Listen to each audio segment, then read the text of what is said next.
সুপ্রিয় শিক্ষার্থী, দেখো ইসলাম শিক্ষা সপ্তম শ্রেণী এর আগের পার্টে আমরা 32 নম্বর পৃষ্ঠা পর্যন্ত সমাধান করেছি। এবার পার্টে আমরা শুরু করব 33 নম্বর পৃষ্ঠা থেকে।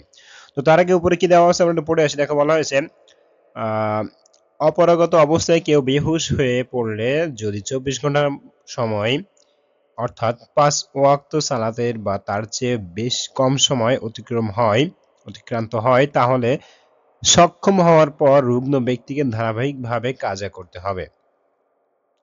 যদি 5 ওয়াক্তের বেশি সময় অতিবাহিত হয় তবে আর ধারাবাহিকভাবে কাজা করতে হবে না। অর্থাৎ যদি কোনো একটা ব্যক্তি অসুস্থ হয়, এখন সে জ্ঞান হারিয়ে ফেলেছে, সেক্ষেত্রে যদি 24 ঘন্টার ভিতরে যদি সে সক্ষম হয় অর্থাৎ সুস্থতা লাভ করে জ্ঞান ফিরে আসে, তাহলে সে ইশারায় হোক আর যেভাবে হোক সে কাজা নামাজ পড়ে ফেলবে। আর যদি 24 ঘন্টা অতিক্রম করে তাহলে তার করা লাগবে না। যত সময় এ নামাজ আদায় করতে না পারার জন্য মহান আল্লাহর নিকট তওবা ও ক্ষমা প্রার্থনা করবে। নামাজরত অবস্থায় কেউ হঠাৎ অসুস্থ হয়ে পড়লে দাঁড়িয়ে নামাজ পড়তে না পারলে বসে পড়বে, বসে না পারলে শুয়ে বা ইশারাই করে বাকি নামাজ আদায় করতে হবে। এবার দেখো আমাদের এখানে কি দেওয়া রয়েছে, বলা হচ্ছে রুগ্ন বা রুগন যেটাই বলো ব্যক্তির নামাজ আদায়ের পদ্ধতি সম্পর্কে শিক্ষার্থীরা শ্রেণীতে আলোচনা করবে। তো চলো আমরা দেখে নিই রুগ্ন ব্যক্তির নামাজ বা সালাত আদায়ের পদ্ধতিটা কি সেটা আমরা এক নজরে দেখে আসি।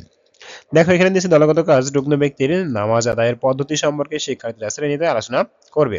তো দেখো উত্তর দিয়েছি রুগ্ন ব্যক্তির নামাজ আদায়ের পদ্ধতি সম্পর্কে শিক্ষার্থীরা আলোচনা করবে। রুগ্ন ব্যক্তির সালাত আদায়ের পদ্ধতি নিচে দেওয়া হলো।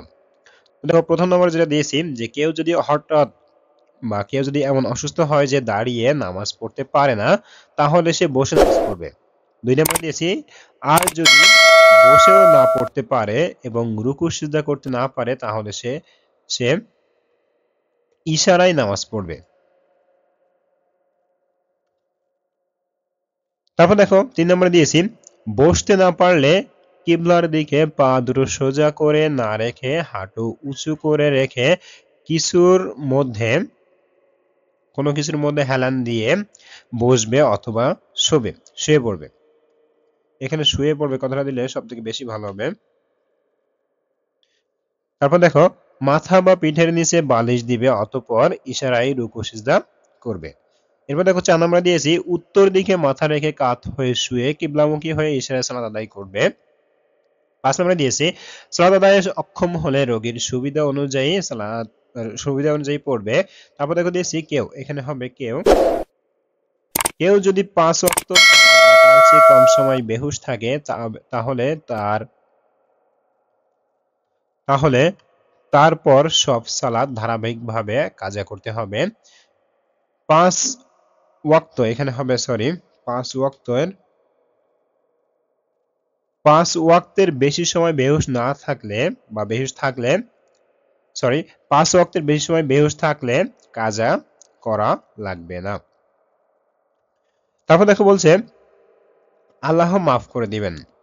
আর 8 নম্বরে দিয়েছি নামাজরত অবস্থায় কেউ অসুস্থ হলে এবং দাঁড়িয়ে পড়তে অক্ষম হলে বসে পড়বে, বসে পড়তে অক্ষম হলে ইশারায় পড়বে। তো সুপ্রিয় শিক্ষার্থী, আশা করি বুঝতে পেরেছো এখানকার যে কাজটা ছিল সেই কাজটার উত্তর। তো আজকের ক্লাসটা এই পর্যন্ত, পরবর্তী আরো একটা কাজ নিয়ে তোমাদের সামনে চলে আসবো। ততক্ষণ পর্যন্ত সবাই ভালো থাকো, সুস্থ থাকো এবং আমাদের ক্লাস যদি তোমাদের ভালো লেগে থাকে অবশ্যই লাইক করবে, একটা কমেন্ট করে, একটা শেয়ার করবে, সাবস্ক্রাইব করে পাশে থাকবা।